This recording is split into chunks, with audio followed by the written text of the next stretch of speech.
Hi, my name is Emily Paterson, and I am a senior at Michigan State University studying experience architecture and professional writing. I currently am Teach Access student intern, and I also serve as a lead for their student ambassador program.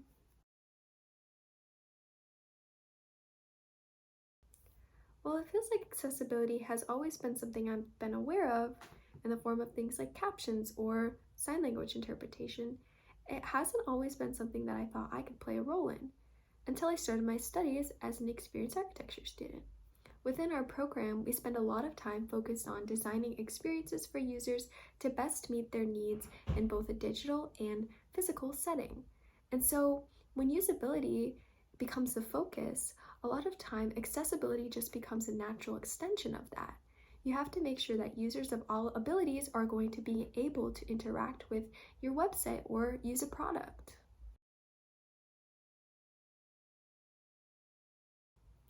I think that there's a dangerous misconception that incorporating accessibility into a project is something that has to be difficult or extraneous or time consuming.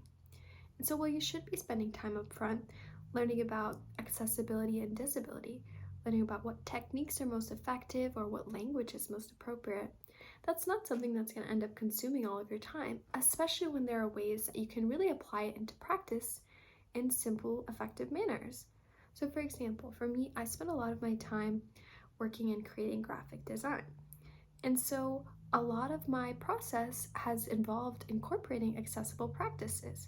So for example, I'm constantly using color contrast tools to make sure that my color and my text are readable against each other. And so that ensures that my content is being communicated most effectively.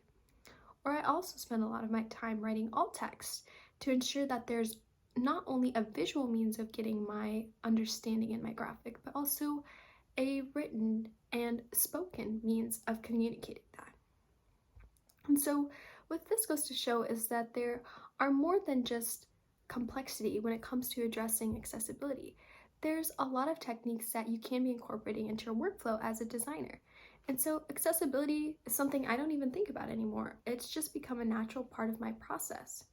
And so I think the marker of a good designer is taking accessibility and applying it to your work and not being afraid to shy away from that. And so that makes you a much more effective communicator by including those little practices in mind. And so it's something that you need to invest your time into, learning about best practices, best techniques, and listening to people with lived experiences. But it's not something that's going to become all time consuming, especially when so many more people are going to be included and invited into your work through these simple practices. This question is interesting to me because for me, for anyone who knows me, I don't really like being the center of attention. I don't really like being outspoken and putting myself in the spotlight. And so when it comes to things like leadership and advocacy, I feel like I find myself operating in very subtle ways, almost kind of being behind the scenes. So with advocating for accessibility in mind, I feel like I approach that by leading by example or just offering no room for us to be doing anything different. So I can think of a specific example of this was when I was working in the past year on a project with a group of students creating collaborative design work. And so one of the things I wanted to do really early on was to create a color contrast reference guide that we could use to create all of our designs going forward. So this, clarifying what text could go against what background, made it so a lot of our work was already guided down a path of access. I explained the importance of this technique and helped everyone kind of understand the importance of using it and implementing this reference tool going forward. And so with this in mind, I was able to provide a lot of guidance and perspective into the work.